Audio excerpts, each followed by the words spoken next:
بسم اللہ الرحمن الرحیم۔ عدتنا آپ کے سبق اور اجرا میں خوش آمدید، مرحبا۔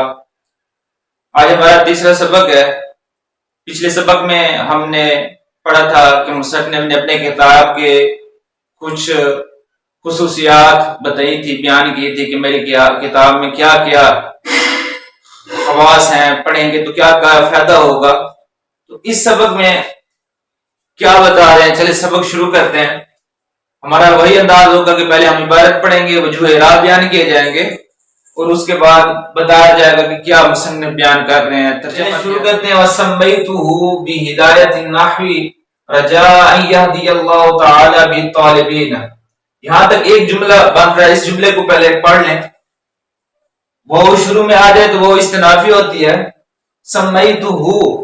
سمیتو یہ فعل ہے، وہ ضمیر، یہ جب فعل کے ساتھ وہ ضمیر آ جائے، ضمیر کوئی بھی آ جائے تو وہ منصوب منفصل ہوتے ہیں اور مفعول بنتے ہیں۔ اور سمیتو یہ فعل ہے، صیغہ واحد متکلم، فعل ماضی مثبت مرفوع ثلاثی، مزید فی ناقص واوی، اسباب تفعیل، یہ پورا صیغہ اسی طرح بتایا جاتا ہے۔ تو ضمیر اس کا فاعل بن جائے گا، ہر فعل کا فاعل ہوتا ہے۔ اور اس کے بارے میں قاعدہ ہے تسمیہ کے بارے میں کہ اگر سما کسی اس کا معنی اگر نام ہو تو اس کے دو مفعول آتے ہیں۔ ایک مفعول تو یہ ہو ضمیر ہو گئی اور دوسرا یہ مفعول آئے گا با، یہاں جو ہے با زیادہ ہے۔ ہدایت النحو، محلی طور پر یہ مفعول ہے، منصوب ہوگا، لیکن لفظی طور پر یہ مجرور آ رہا ہے، با زیادہ ہے۔ تو یہاں ہم اگر یہ نام ہے تو یہاں مضاف مضاف الیہ نہیں کہیں گے۔ جب نام بن جائے جس طرح عبداللہ ہوتا ہے تو وہ پورا نام ہو گیا، علم ہو گیا۔ یہ بھی ایک نام ہے تو ہم اس کو مضاف مضاف الیہ نہیں کہیں گے، بس فوراً کہہ دیں گے یہ محلن، یہ مفعول بہ ہے۔ رجاء، اس کو منصوب کیوں پڑھ رہے ہیں؟ اس کو بھی منصوب پڑھنے کی وجہ یہ ہے کہ یہ مفعول بن رہا ہے سمیتو کا، اور اس پر تنوین اس لیے نہیں دی رجاء پر کیونکہ آگے یہ مضاف ہو رہا ہے۔ تو قاعدہ یہ ہے اگر آج مصدریہ سے پہلے کوئی اسم آ جائے تو پہلے والا مضاف بنتا ہے اور بعد والا بطویل مفرد ہو کر مضاف الیہ بنتا ہے۔ تو رجا یا مضاف ہو جائے گا اور پیچھے کے لیے یہ مفعول ہوا، اس پر جو زبر آ رہی ہے، منصوب پڑھا جا رہا ہے، تو وہ سمیتو کی وجہ سے اس کا مفعول بن رہا ہے، مفعول لہو۔ ان یہدی اللہ، یہدی یہ فعل مضارع ہے، صیغہ غیر مذکر غائب فعل مضارع مثبت مرفوع ثلاثی مجرد ناقص یہی اسباب ضرب یضرب، اور اللہ پڑھا جائے گا ان یہدی اللہ، یہاں یا پر جو زبر آ رہی ہے ان کی وجہ سے کہ فعل پر یہ داخل ہوتا ہے تو اسے نصب دیتا ہے۔ اور ان یہدی اللہ، اللہ اسم جلالت ہم مرفوع پڑھ رہے ہیں، یہ فاعل بن رہا ہے یہدی کا۔ تعالی یہ فعل ماضی ہے اور اس کے بارے میں کہتا ہے کہ اگر تعالی سے پہلے ضمیر آ جائے جو ضمیر اللہ تعالیٰ کی طرف لوٹ رہی ہو، مرجع اللہ تعالیٰ ہو، اللہ تعالیٰ کا نام ہو یا خود اللہ تعالیٰ کا نام آ جائے تو وہ ذوالحال بنتا ہے، اور آگے والا جو تعالی ہے فعل فاعل سے مل کر حال بن جائے گا۔ تو تعالی یہ فعل ماضی ہے، تعالی واحد مذکر غائب کا صیغہ ہے۔ باب جو ہے وہ تفاعل سے ہے، تفاعل سے، صیغہ واحد مذکر غائب فعل ماضی مثبت مرفوع ثلاثی مزید فی ناقص اسباب تفاعل۔ تو یہ تعالی فعل اور اس میں ہوا ضمیر فاعل، فعل فاعل مل کر یہ بن جائیں گے حال، ذوالحال اور حال مل کر یہ بن جائے گا یہدی کا فاعل۔ اللہ یہ پیش پڑا جائے گا، بھی یہ اسی کے متعلق ہوں گے یہدی کے جار مجرور مل کر۔ اور الطالبین یہ بھی یہدی کا مفعول بن رہا ہے، اور طالبن تھا، طالبن، طالبانی، طالبون، اور حالت نسبی جری جو آتی ہے جمع کی وہ یا نون کے ساتھ آتی ہے، اور یہ حالت نسبی میں ہے، یہ مفعول بن رہا ہے یہدی کا۔ اور یہدی کے جو ہدایت ہے اس کے دو مفعول آتے ہیں، تو ایک مفعول اس کا مقدر ہے علی النحو، اللہ کے واسطے کے ساتھ ہے۔ اب آگے یہ عبارت ہماری حل ہو چکی ہے، طالبین رتبتہ علی مقدمۃ وثلاثتی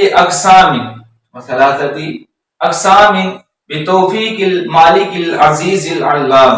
یہاں ایک اور عبارت، یہاں سے یہاں تک ایک جملہ ہے. وہ پھر استنافیہ رتبتو، یہ بھی صیغہ واحد مذکر غائب فعل ہے. صیغہ واحد مذکر غائب فعل ماضی مثبت معروف ثلاثی مزید فعل صحیح اسباب تفعیل. وہ تو ضمیر اس کا فاعل ہے اور وہ ضمیر اس کا مفعول ہے.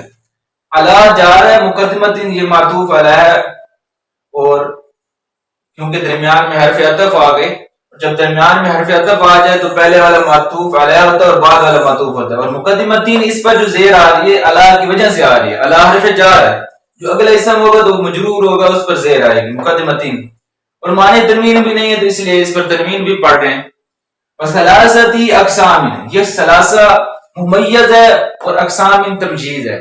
3 سے لے کر 10 تک کی جو تمجیز ہستی ہے، اس میں عدد ہو تو اس کی آگے جو تمجیز اس میں عدد ہوتا ہے اور آگے جو اسم آئے گا اس کو تمجیز کہتے ہیں. تو 3 سے لے کر 10 تک کی تمجیز جمع مجرور آتی ہے. اور اس کو مضاف بھی ہوتا ہے، مضاف کو کم ہوتا ہے، یہ مضاف ممیز مضاف، اس لیے اس پر تنوین نہیں آتے. تو ہم اس کو کیا پڑھیں گے؟ ثلاثتی اس پر زیر آ رہی ہے کیونکہ یہ معطوف ہے، اور معطوف علیہ کا اعراب ایک طرح کا ہوتا ہے. یہ معطوف علیہ ہے تو معطوف علیہ مجرور تھا علیہ کی وجہ سے، تو معطوف کا بھی وہی اعراب ہوگا جو معطوف کا تھا. آگے دیکھیں یہ دونوں مل کر نا یہ معطوف ہو جائیں گے اور معطوف علیہ مل کر جار کا مجرور اس کے متعلق ہو جائیں گے. آگے دیکھیں بے توفیق المالک العزیز العلام. با جار ہے، توفیق مصدر مضاف ہے اور یہ موصوف ہے. العزیز یہ پہلی صفت ہو جائے گی، علام اس کی دوسری صفت ہو جائے گی. یہ موصوف صفت اپنے دونوں صفتوں سے مل کر یہ بن جائے گا، جار کا مجرور ہو جائے گا اور یہ پھر متعلق ہو جائے گا تب تو. اب اس پر بے توفیقی پر جو زیر آ رہی ہے یہ جار کی وجہ سے آ رہی ہے، اور مالکی پر جو آ رہی ہے یہ توفیق کی وجہ سے. یہ مضاف الیہ ہے، مضاف الیہ بھی مجرور ہوتا ہے، حرف جر کا مدخول جس پر حرف جر داخل وہ بھی مجرور ہوتا ہے. تو عزیز یہ صفت ہے مالکی کی. موصوف صفت کا بھی اعراب ایک طرح کا ہوتا ہے، توابع میں سے ہیں. اور یہ بھی علامی یہ بھی صفت ہے، تو موصوف صفت کا اعراب ایک وجہ سے آتا ہے، ایک طرح کا آتا ہے. تو اس پر بھی زیر آئے گی. یہاں سے یہاں تک ہماری عبارت کا جو وجوہ اعراب تھا اس کے وجوہات پر دیکھیں. امل مقدمۃ ففی مبادی التی یجب تقدیمها للتوقف مسائل علیہا ففیہا فصول ثلاثۃ. اب امل مقدمۃ، اما کے بعد اگر کوئی اسم ہے اور وہ ظرف نہ ہو، یہ کہتا ہے اکثر طور پر کہ اما کے بعد اگر اسم ہے اور وہ ظرف نہیں ہے اس کو مبتدا بناتے ہیں، اور فا کے بعد جو آئے گا اس کو ہم جزا خبر بنائیں گے. اور اما کے بعد والا جو ہوتا ہے نا وہ مثل شرط کے ہوتا ہے، اور فا کے بعد جو ہوگا وہ مثل جزا کے ہوگا. تو یہ مبتدا بھی ہے اور شرط کی مثل ہے. تو مبتدا مرفوعات میں سے 8 مرفوعات ہیں، تو ان میں سے ایک مرفوع مبتدا بھی ہے. تو مبتدا جو بن رہا ہوگا اس پر ہم پیش پڑیں گے. امل مقدمۃ، یہاں امل مقدمۃ، تو اس پر تنوین کیوں نہیں آ رہی؟ کیونکہ الف لام آیا ہوا ہے. امل مقدمۃ یہ مبتدا ہونے کی وجہ سے مرفوع ہے. آگے فی فا جو ہے اس کو ہم جزیہ بھی کہیں گے. تو فی حرف جار ہے، مبادی یہ مجرور ہے. التی یہ بھی معرف ہے، آگے بھی معرف آ رہا ہے تو یہ موصوف بن جائے گا اور آگے والی اس کی صفت بن جائے گی. لیکن یہ بھی اس کا بھی تقدیری راب ہے، مبادی کا بھی تقدیری راب ہے.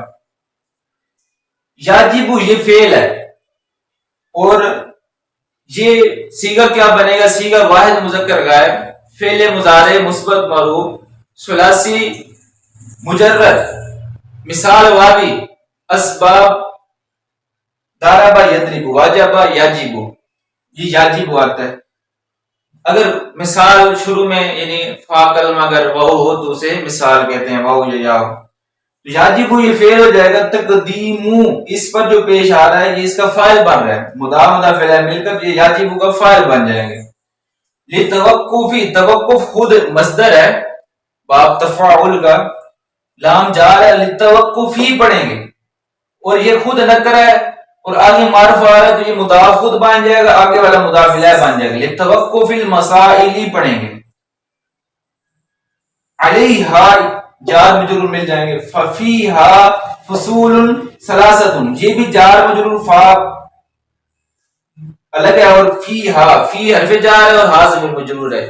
تو اس پر یہ کہتا لگ جائے گا کہ پہلے اگر جار مجرور آ جائیں اور اس کے بعد کوئی اسم ہے تو جار مجرور کو کسی کے متعلق کر کے خبر مقدم بناتے ہیں اور بعد والے اسم کو مبتدا مؤخر بناتے ہیں. تو فصول ثلاثۃ پر جو پیش آ رہا ہے وہ مبتدا ہونے کی وجہ سے، مبتدا مؤخر ہونے کی وجہ سے. اور اسم عدد سے پہلے اگر اس کی تمجیز آ جائے تو تمجیز کو مصروف بناتے ہیں اور اسم عدد کو صفت بناتے ہیں. تو یہ فصول ثلاثۃ فصول آنا چاہیے تھا، لیکن یہ تمجیز مقدم ہو گئی تو اس لیے یہ مصروف بن جائے گا اور یہ صفت بن جائے گا. یہاں ہمارے جو وجوہ اعراب تھے سارے بیان کر دیے. اب دیکھیں کہ یہاں کیا بیان کر رہے ہیں. پیچھے کہا تھا کہ یہ میری جو مختصر کتاب ہے اور اس کے آگے خصوصیات بیان کی تھی کہ اس میں کیا کیا خاصے ہیں. اب اس کے بعد بیان کر رہے ہیں کہ میں نے اس مختصر جو تھا میری مختصر اور مفہوم سے لاغو سے، اس کا میں نے نام رکھا ہدایت الناب. تو پھر اس کے بعد بتایا کہ یہ ہدایت الناب کیوں میں اس کا نام رکھ رہا ہوں، ناب کی ہدایت. تو کہتے ہیں اس وجہ سے کہ اللہ تعالی طالبین کو اس کے ساتھ ہدایت دے، اس کتاب کے ساتھ اللہ تعالیٰ طالبین کو ہدایت دے. اس وجہ سے میں نے یہ اس کتاب کا نام بھی ہدایت الناب رکھا. اور میں نے اس کتاب کو ترتیب دیا ایک مقدمے پر اور 3 اقسام پر. اور یہ جو سارا کچھ میں نے کیا ہے یہ صرف مالک عزیز علام کی توفیق کے ساتھ کیا. اور اس میں اب جو مقدمہ تھا اب آگے مقدمے کی شروع کر رہے ہیں بس. مقدمے کی وضاحت کی ہے کہ مقدمہ ہے کیا. کہتے ہیں مقدمہ بس وہ مبادی مقدمے سے مراد جو ہے وہ جو لیا گیا ہے. ویسے تو کہتے ہیں کہ مقدمہ اور مبادی ایک ہی چیز ہے دونوں، لیکن مقدمے سے مراد جو ہے وہ معنی لیے گئے اور مبادی سے مراد وہ الفاظ جو ان معنی پر دلالت کرتے ہیں وہ مراد لیے گئے. تو کہتے ہیں کہ مقدمہ میرا ایسے مبادی کے بارے میں ہے، ایسے قواعد کے بارے میں ہے، ضروری قواعد کے بارے میں کہ جن